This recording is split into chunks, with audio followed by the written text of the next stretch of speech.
Morning.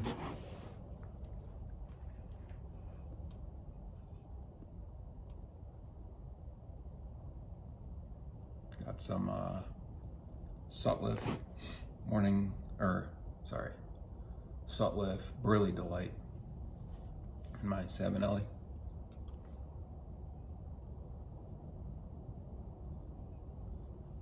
I kind of had an aha moment with this blend. There's Virginia in it too. I was having it the other day, just sitting here, and I was like, oh. I'm like, that's Virginia.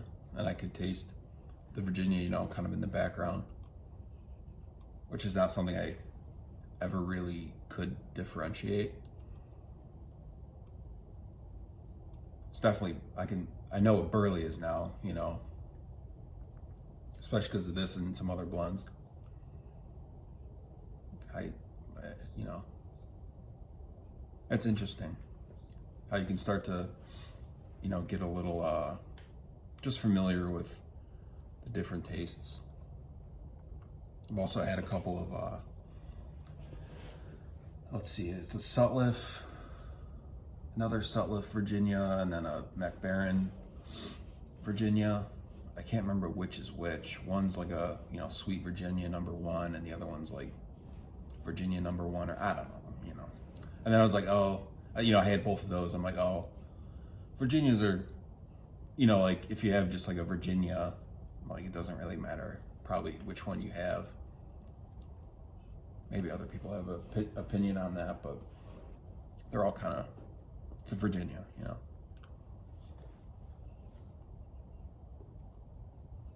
Hope everyone had a good New Year. I'm off work today. It's the 2nd. It's my wife's birthday.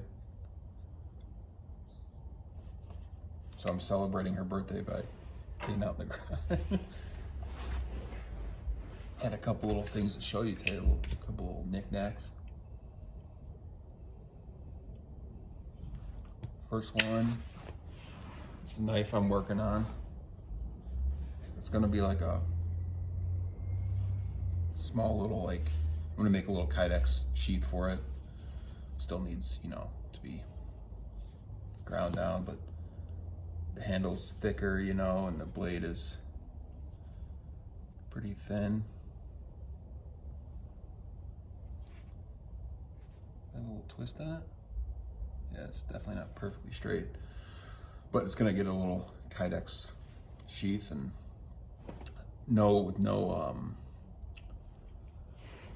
like belt loop or anything like that. I think it's gonna be a, you know, really simple sheath, and it's gonna just go into my pocket for like work, you know, in my cargo pants.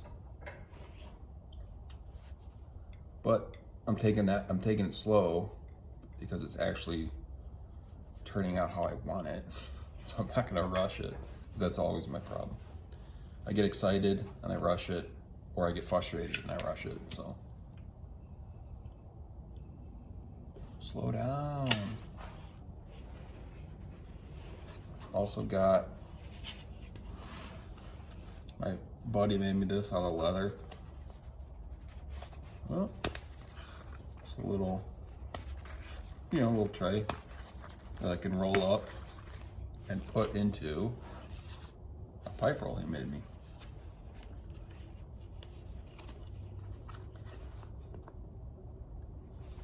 Not bad, huh? And then he had a little spare piece, so he made like this little thing. So I need to travel somewhere to use it, but I use this today. This is one of my blends that's in like a bigger jar that I can't reach, so, you know, dump some out into there. So that's neat. That's pretty neat. Ash all over myself.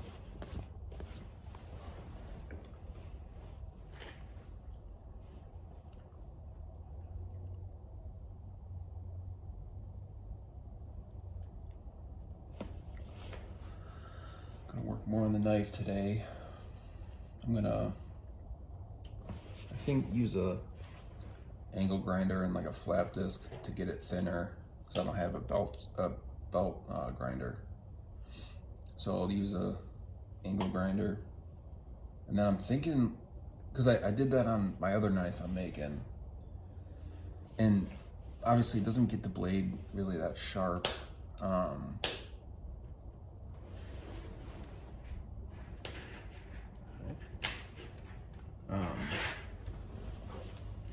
So I don't know.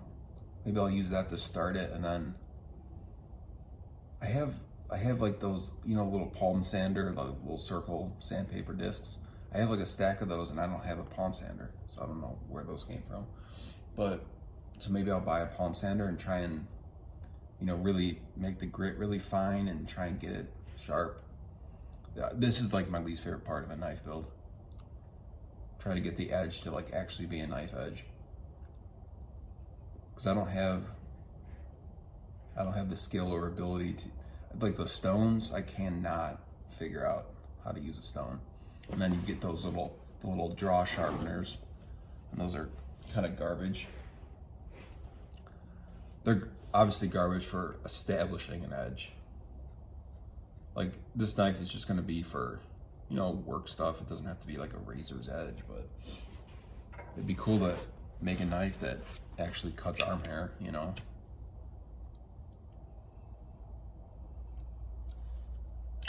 But I don't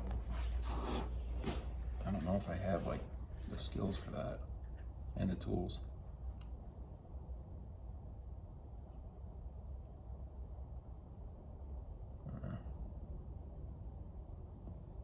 Thought about trying to hammer the edge thin, you know, really thin to begin with. I don't want to crack this. This is D2 tool steel. It's pretty hard. It doesn't seem as hard and brittle as not brittle. Well, okay, it got brittle. Then you know, anneal it. Of A2. That other knife I was making is A2, and like it's an air quenching steel. So, you know, I would finish hammering on it, and I'd put it like, you know, in my vise vertically, you know, by the handle, and leave the blade up. And it was like scale was popping off of it as it hardened. It's like really hard.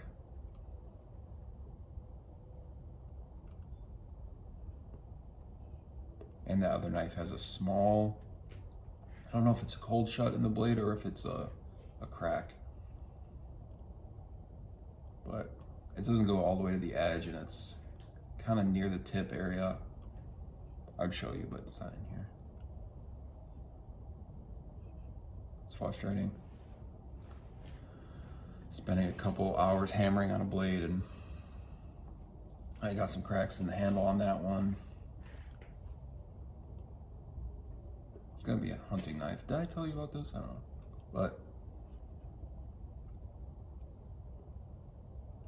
that one might not work out in the long term. I'm really happy with the edge on it, like the blade profile on this one. It's like just exactly like what I wanted. You know, like this angle here, and then it like just flattens out a little bit, but it's like kind of angled, you know. I don't know what I'm going to use it for at work, you know, cutting open a box, you know, I don't know, but I'm just really happy with it so far. It's going to be, the sheath is going to be like olive drab. I got FDE and I got olive drab, 2 different sheets. I think the olive drab would look cool with the black, you know, blade.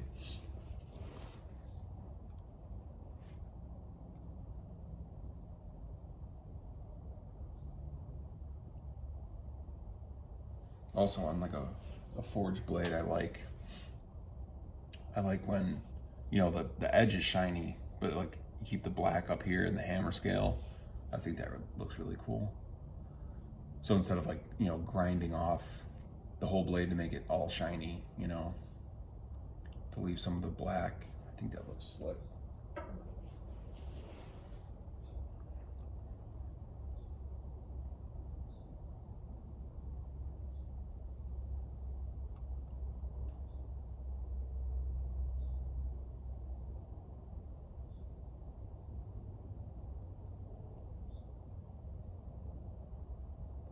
I like Burley.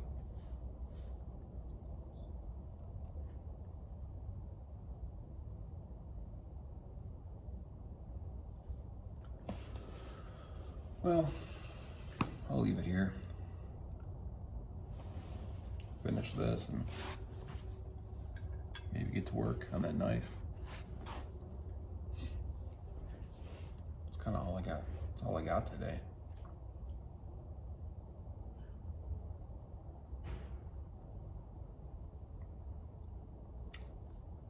That's it. Later, guys.